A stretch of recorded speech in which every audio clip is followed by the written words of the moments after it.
Hey guys, I'd like to talk about my top 10 favorite Adobe Illustrator tools, the ones I use all the time. So, counting down from 10, we're going to see the ones that I find to be the most useful, the ones I use all the time. All right, so number 10 is the free transform tool. There's something really cool about it. When you typically select an object, of course, you can scale, you can rotate, and do the typical alterations and distortions to your object. But with the free transform tool, you can do additional things. You can skew, you can stretch in perspective, you can warp things in unique and distinct ways, stretching the entire object group in a unique way. And so, a lot of times, if you're designing something and you design it kind of flat and 2D, right? You can use the free transform tool to make that alteration that makes it look like it's coming forward or in perspective or stretched in some unique and interesting way. And it's a very useful tool that way, something that not everybody knows about, not everybody uses. And it can be a little confusing, but all you got to do is remember wherever you hover your mouse temporarily, it switches to the new tool option. So you got to pay attention to those little cues as you're working with the tool. All right, let's look at number 9. Rotate view. Okay. Now, this is something that I've needed and wanted in Illustrator for a long time. It popped up a couple years ago in one of the updates. And basically, it's found under the hand tool. If you move over to the hand tool, there is rotate view. What does that do for you? It lets you tilt your canvas. That may not seem to be a very useful thing or necessary thing, but if you're working on a tablet device, especially like a Wacom Cintiq or something, it's very useful to be able to tilt your screen as you draw to kind of model and match your hand motion. So that's one of the things I like. And if you need to reset your view, if you've tilted it wrong, you need it back to normal, just double click that rotate tool and it plops down into the normal view. This can also be useful, let's say you're writing something sideways. You can tilt it temporarily, edit it, tilt it back to normal view, and you're back in business. All right, so number 9, rotate view. Number 8, the artboard tool. This is one of those things, again, that I don't think people use as much as they should. I love the artboard tool. It allows me to make custom pages within my document and make copies, and they can be different sizes, which is way better than InDesign sometimes. So if you have a whole suite of objects, you can use that artboard tool to duplicate a particular artboard as if you're making a second page, or draw an entirely new page. You can type in the exact dimensions you need, whatever, but it's a great way to make a duplicate copy or to make multiple copies or versions that show up as pages in your output files. So, artboard, very useful, which by extension is your entire workspace is cool in Illustrator. I love that you have all that extra workspace.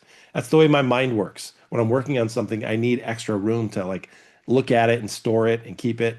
I love that you can go beyond boundaries in Illustrator. So that's one of my favorite things. All right, let's go to number 7, the knife tool.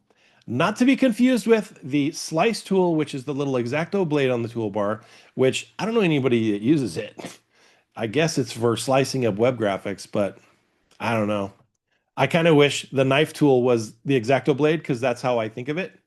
But no, the knife tool is underneath the eraser tool and connected to that little tool group. And it looks like a saw. It doesn't even look like a knife. But here's what it does. If you have a group of objects, let's say, let me zoom in. Uh-oh. I skipped ahead. There we go. If I have this object here and I want to make a shape that follows her cheek, let's say. If I take that knife tool, I can go in and make kind of a freehand motion down the side of her face, let's say, and just cut through that shape. And it looks like a really dramatic gash on the side of her face. But what it did was it cut the boundary of that shape. So now it's an individual piece that I can color and modify and edit outside of the other object that was already there. So I don't have to draw a new shape. I can use the shape that's already there and cut it and slice it up. And I shouldn't say slice because that again is confusing it with the other tool, but knife it. And then you get that piece that you can color and modify individually. So That's a really useful tool when coloring or modifying shapes. It's a great way to separate things. Knife tool, the join tool. This one is super useful, especially for somebody who's trying to do some precision. A lot of times you draw an object by drawing half of it, but then you get into this weird situation where you have to perform this surgery on this object. Let me show you what I mean. Let's say I have this heart shape, right? And I duplicate it and I flip it. And now I want to put that together. Well, my old option was to sit here with the pen tool and try to draw in the connection between those points, which, you know, I can do that, but it's not as precise as I want it to be. So that can be a little bit annoying, right? So if I have the join tool, which is found connected to the shaper tool, pencil, smoother tool, all those, join tool, what you end up doing with the join tool is you just color over the place where you want the pieces joined. And then magic, voila, it links those anchor points together and makes a complete connection so that if you select it, they are now connected into one anchor point. Love it. It's very useful for doing that. Of course, the opposite would be like the scissor that would cut something, but the join tool, very useful for precision drawing when you're drawing things out of halves. Love it. So if you have that stray connection that's not joined, join tool. Number five, the top five here. Okay, my next favorite. This is the blob brush. I love the blob brush, especially when I'm using a stylus, because I can color and freehand, but I'm not making an anchor, I'm not making a vector line, I'm making a shape, which is different, right? Oh, I didn't pick the blob brush. I picked the paintbrush. Let me switch to the blob brush. This is what I meant to do. I paint, right? Then when I select it, you can see it's a shape. Now that may not seem like a big deal, but it is possible to add pressure sensitive properties to this brush so that you can paint with a stylus if you have a tablet that can accept your pressure sensitive drawing. If you double click on the blob brush, you can modify these settings. You can change the size from fixed to pressure, and then you can change the variability of that brush so that when you paint with the blob brush using your stylus, you're getting a small to a thick to a thin line as you draw. So I love that part of the blob brush. Can't really demonstrate that very well with the mouse, but it's very helpful. So it's a quick and easy way to color something in. It's basically the Illustrator crayon, but it gives you a shape instead of a vector line. So you don't have to deal with all this mishmash of vector lines. Instead, you're working with an outline. So that blob brush is very helpful for joining and making solid objects in a freehand method. All right, let's look at the next thing. Shape Builder tool. All right, number four, my top four, Shape Builder tool. What does that do? Well, the Shape Builder tool allows you to take separate objects and join them, basically sculpting with your vector shapes. So if you're looking for it, it's the Shape Builder tool. It has the little circles, the dash line, and the arrow through it. And the way it works is you just click and trace through the pieces you want to join. You have to make sure you pass all the way through, and it joins them. Now those pieces are one shape. Same thing. If I go back through this diagonal line, clicking, dragging, pulling through those pieces, careful not to hit the empty spaces, it joins them into a solid. Love that. If you hold the Option key or the Alt key and you click, it removes pieces.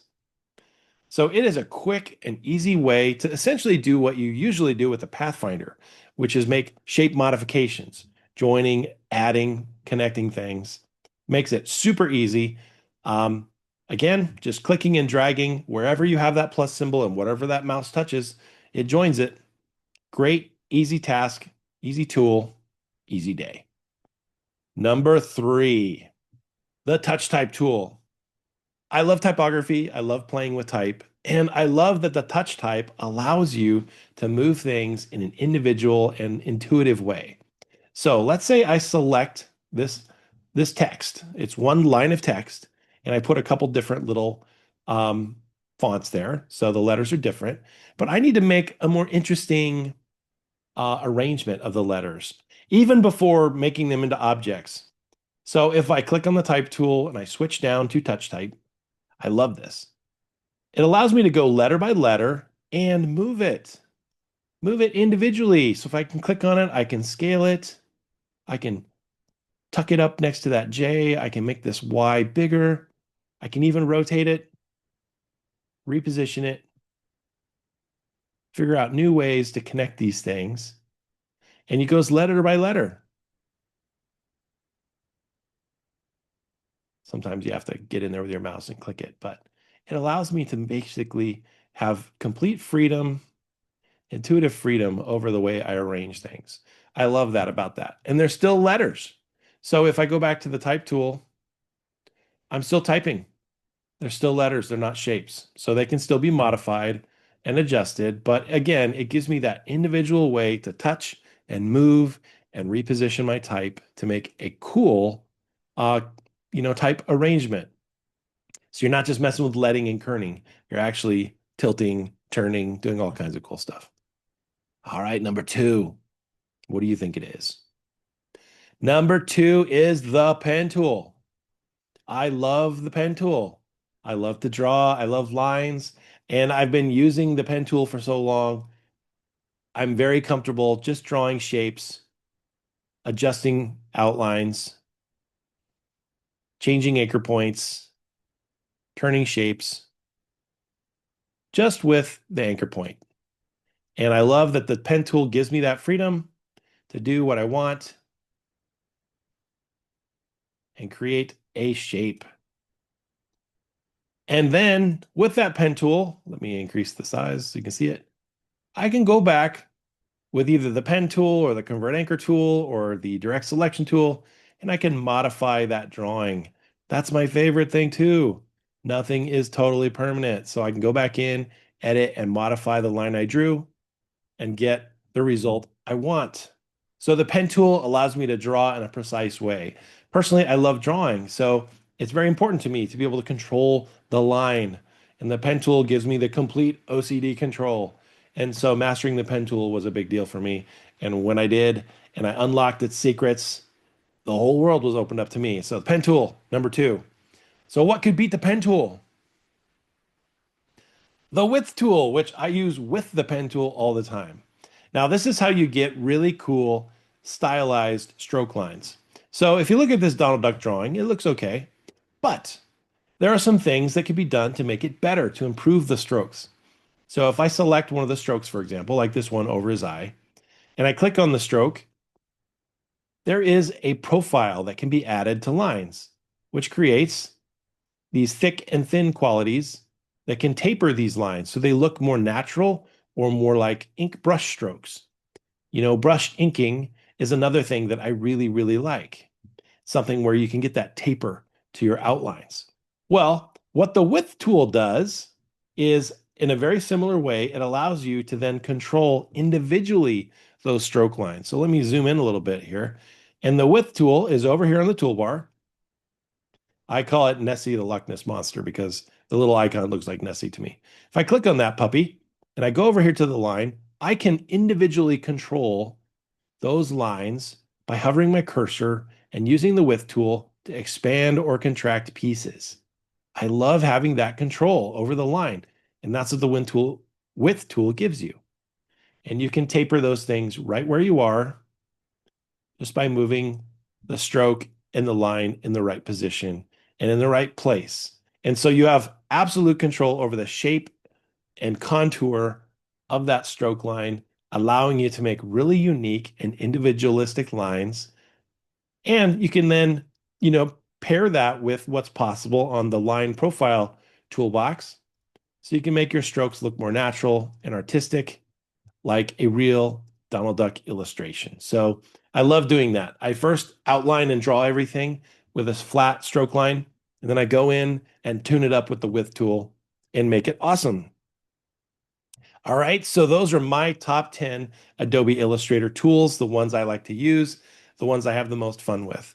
What are yours? What are your top 10 tools for Adobe Illustrator? How do you like to use it? If you're a new user and you've enjoyed this little video, I invite you to check out my beginner Adobe Illustrator class called Adobe Bootcamp. Check out the links in my description or the links on my shop, and you'll see a link to that class. It's a 5 lesson class, $25 with a discount, that you can get your jump start on using Adobe Illustrator. I explain it in plain English. I give you sample files and graphics that you can use to practice and learn how to become a power user of Adobe Illustrator. So check out my courses. You can check out my other art and courses at patrickscullin.com. Otherwise, hey, nice to hear from you. Check things out later. Leave a note in the comments.